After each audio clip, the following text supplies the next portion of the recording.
Hey you all and welcome back to my channel. As you all know, कुछ time मैंने bank की preparation भी करी थी एंड मॉक टेस्ट की हेल्प से मुझे एग्जाम में अच्छे स्कोर गेन करने में हेल्प मिली थी। हालांकि मेरा कट ऑफ 2-3 नंबर से रह जाता था बिकॉज मैं प्रॉपरली एसएससी एस्पेरेंट हूँ, तो बैंक में शिफ्ट करना was difficult for me. But कुछ मॉक टेस्ट ने मेरी बहुत ज़्यादा हेल्प करी थी। उस टाइम पे मेरे पास प्रॉपर कोई सब्सक्रिप्शन नहीं था किसी प्लेटफॉर्म का, तो मैं जिससे भी जहाँ से मुझे जो भी मिलता था मैंने हर तरह के प्लेटफॉर्म पे मॉक टेस्ट दिए। हर प्लेटफॉर्म का मैंने बैंक के मॉक टेस्ट को लेके एक्सपीरियंस ले लिया है।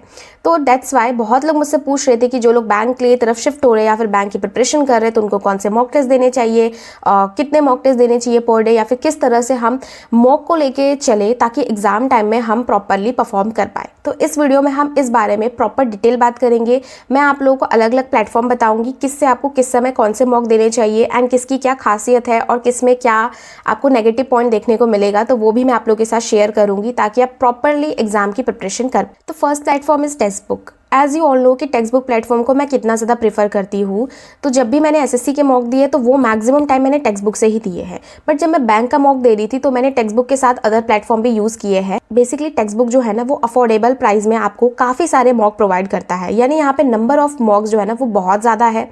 सेकेंड जो इसका मुझे फ़ायदा लगा वो ये है कि यहाँ पे मिक्स फॉर्म में सारे मॉक है। लाइक कुछ आपको अच्छे लेवल के मॉक मिलेंगे, कुछ काफ़ी लो लेवल के मिलेंगे, कुछ आपको नॉर्मल लेवल के मिलेंगे। सो ये आपको ऐसा रहता है कि जब आपको रैंडमली कोई भी आप उठा के मॉक दोगे, आपको लेवल नहीं पता, तो ये आपको एग्जाम में हेल्प करता है कि किसी भी तरह का मॉक आ जाए आप उसको फेस करने के लिए प्रिपेयर रहेंगे। सेक्शनल देने हैं या फिर न्यू मॉक्स लगाने तो आप यहाँ से प्रॉपरली इसको यूज़ कर सकते हैं।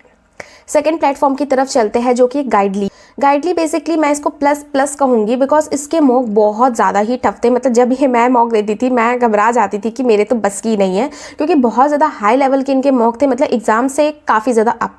तो आप ये तब दे सकते हो जब आपका प्रॉपरली सिलेबस कंप्लीट है या फिर तो आप बहुत अच्छी तरीके से प्रिपेयर और आप सोच रहे हो कि हाँ कुछ टफ लेवल के मॉक लगा दिया जाए ताकि अपना कॉन्फिडेंट बहुत और अच्छा कर ले कि हाँ टफ मॉक भी हो रहे हैं हमसे।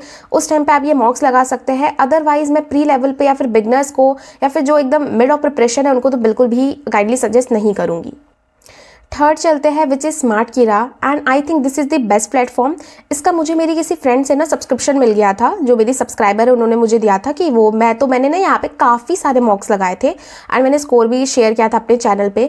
तो मुझे ये one of the best platform लगा था बिकॉज यहाँ के जो मॉक्स है ना वो अप टू एग्जाम लेवल है। ऐसा नहीं कि बहुत ज़्यादा टफ कर दिया, हाँ हल्का सा टफ हो सकता है कि हाँ एग्जाम में एक आध क्वेश्चन अगर आ जाए टफ तो आप पैनिक ना करो, वो प्रैक्टिस करवाने के लिए। अदरवाइज इसके मॉक लेवल काफ़ी अच्छे थे। सेकेंड, अगर आप इनका एनालिसिस देखोगे तो काफ़ी ही डीप एनालिसिस मिली मेरे को यहाँ पे, जिससे मेरे को हेल्प मिला था कि जैसे मैं जब रीजनिंग के मॉक देती थी तो मुझे समझ आ गया कि मेरा कौन सा पोर्शन वीक है और मुझे किस पे काम करने की ज़रूरत है। और इसी रीज़न से सिर्फ 1 से 1.5 हफ्ते की प्रिपरेशन में मैं प्री में अच्छा स्कोर कर पाई थी, क्योंकि इनके एनालिसिस से मुझे पता चल जाता था कि मैथ्स में मेरा क्या वीक पॉइंट चल रहा है इस समय या फिर किस पे मुझे काम करने की ज़रूरत है, ये सब। और प्लस एक और बेनिफिट है, जैसे बहुत लोगों ने आरआरबी क्लर्क का भी प्रिपरेशन किया था तो मुझसे पूछा था उन्होंने कौन सा मॉक दे, तो मैंने उनको डेफिनेटली स्मार्ट कीरा सजेस्ट किया था, क्योंकि यहाँ पे हिंदी में भी मॉक टेस्ट अवेलेबल है, तो जो कि बेनिफिट करता है उन लोगों को क्योंकि उनका पेपर हिंदी में रहेगा। दूसरा, जैसे मैंने बताया कि कुछ एक मॉक है टफ लेवल के, तो एग्जाम प्रेशर हैंडल करने के लिए ही है। अब नेक्स्ट प्लेटफॉर्म की तरफ चलते हैं जो कि है ऑलीबोर्ड। ऑलीबोर्ड बेसिकली अच्छा तो है बट ये बहुत ज़्यादा कॉस्टली है। मतलब यहाँ पे फिर आपको जनता उतनी भीड़ नहीं देखी। इसमें प्री का तो मैं बिल्कुल ही मना करूंगी, क्योंकि प्री का लेवल ही बहुत ज़्यादा इन्होंने टफ बना दिया, जितना एग्जाम में आता नहीं है। मेंस का हम कह सकते हैं इनका बराबर कह सकते हैं, लेकिन वो भी प्लस ही होगा। मतलब लेवल बहुत ज़्यादा अप करके इनके मॉक्स है। तो जो सिलेबस कंप्लीट है या फिर मेंस की प्रॉपर प्रिपरेशन करे तो वो इनके प्री के मॉक्स लगा सकते हैं। अदरवाइज कॉस्टली बहुत है और यहाँ पे ज़्यादा कोई कॉम्पिटिशन आपको देखने को नहीं भी मिलेगा। नेक्स्ट आता है आपका अड्डा 247। सो बेसिकली ये ना अफोर्डेबल भी कहूँगी मैं एक तरह से, बट इनके ना मॉक बहुत ज़्यादा इजी है, तो मेंस के लिए तो बिल्कुल भी सजेस्ट नहीं करूँगी। येस, अगर आप अभी प्री की प्रिपरेशन कर रहे हैं तो यहाँ से आप छोटे मोटे सेक्शनल मॉक वगैरह लगा सकते हैं एंड इसमें काफ़ी सारे छोटे मोटे ना क्विज भी आ जाते हैं, लाइक 5 मिनट में या फिर 10 मिनट के लिए आपको कुछ क्वेश्चन दे दें करने के लिए। तो येस, आपकी स्पीड बढ़ाने में ये बहुत ज़्यादा हेल्प कर सकता है, जो छोटे मोटे क्विज और क्वेश्चन बैंक यहाँ पे दे रखे हैं। बट अगर आप प्रॉपरली प्रिपेयर कर रहे हैं तो आई थिंक बिल्कुल भी सजेस्ट नहीं करूँगी, क्योंकि बहुत ज़्यादा इजी मॉक्स है, तो वो एग्जाम वाला चीज़ आपको यहाँ पे देखने को नहीं मिलेगा।